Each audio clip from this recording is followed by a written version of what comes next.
This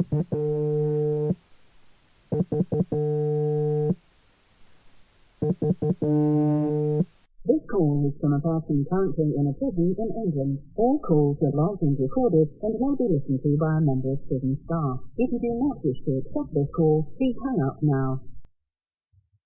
29th of December 2024, HMP Thameside IDTS Wing. For the last 3 days, there's been no diary entries because I've been sick with the man flu, which is a real thing and worse than the flu. At first, my throat was real sore, dry, and thought maybe it was a way of my body telling me that I'm vaping too much. So it was fed up and started hurting. But I hadn't been vaping any more than usual, so I did stop as it was clearly agitating it. But then I started coughing a lot at night, chesty coughs like I've never had before with phlegm from my lungs. Through the night, it got worse. My sore throat and more frequent coughing. The next day, it was the same, but with additional sneezing and a constant running nose. I knew that I was going to be finished. I literally couldn't get warm either. Even with a t-shirt, 2 jumpers, 2 pants, 2 pairs of socks, and under a duvet, I couldn't get warm. I literally didn't even break a sweat. My body wasn't heating up to kill the virus. Tissue was everywhere. Some in snotty wraps with lung butter on it, and others were rolled up in nostril-sized plugs that act as tampons, stopping the constant flow of snuff from my nose. I went through 3 toilet rolls in 2 days. I needed Vaseline on the outside of my nostrils to prevent them drying out even more from all the rubbing of them by the tissue. Also, the headaches and migraines with me caused them to try and sleep as much as possible.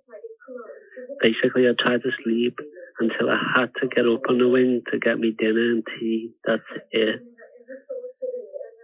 It was the only time anybody had seen me unshowered on the wing, because I was simply too afraid that the mix of temperatures in and out of the shower would only exacerbate my sickness.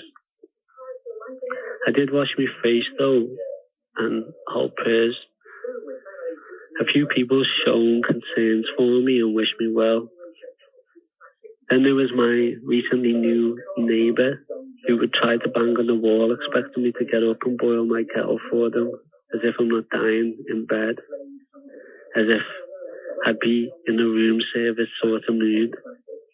I did feel bad if I was disturbing people through the night with me sneezing and coughing, but not that bad because I just wasn't feeling myself.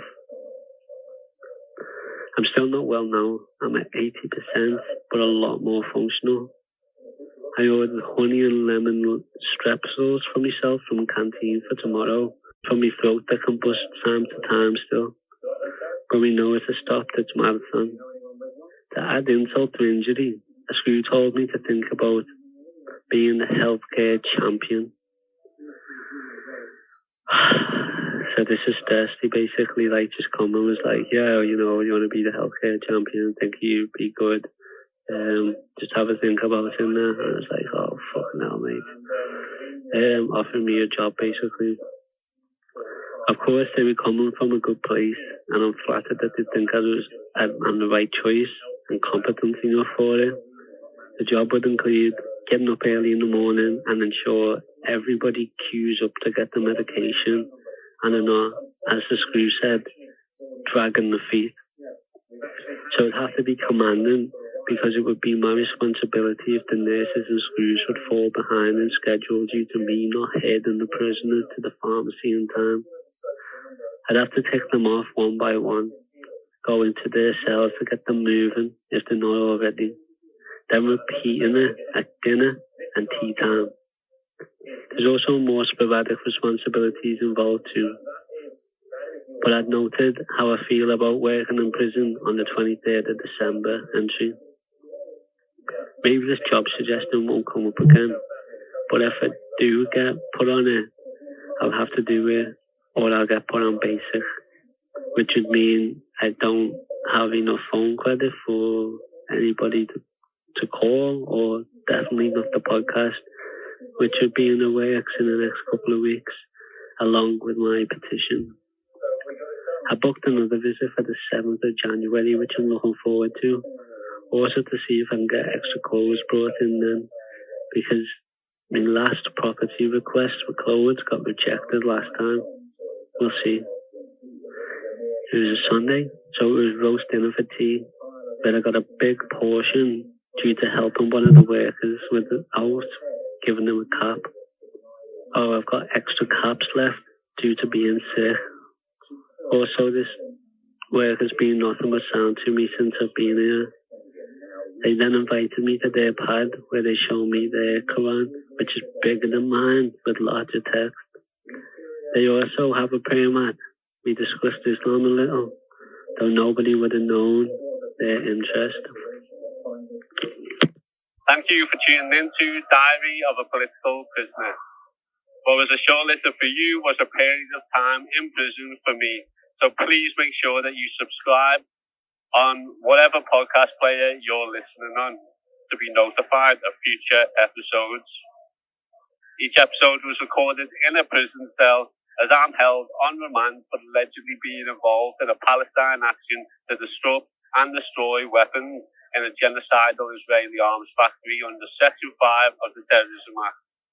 My diary is a podcast only to give you something in the hope that you can give help and support to my mum and son, which I can't do by any other means from prison. In supporting them, for £5 a month, you can get a week's worth of episodes in advance every Monday. For £10 a month, you'll get the week's worth of episodes. Plus, I'll respond to any question you have in a monthly question and answer episode on my Patreon at patreon.com/politicalprisonerpod. For £25 a month, our humanitarian aid tier, you get all of the above while knowing my little boy is supported and happy. One-time donations can be made by emailing or messaging my producer on social media. Media/collaboration inquiries are on the same line as senders and inbox. If you can't support me family in my absence, please follow the podcast on Instagram if you're going to be listening.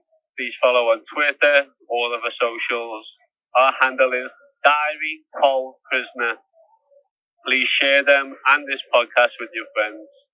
It's free to do and it helps this project grow. You can also send me a prisoner email or letters, drawings, anything like that.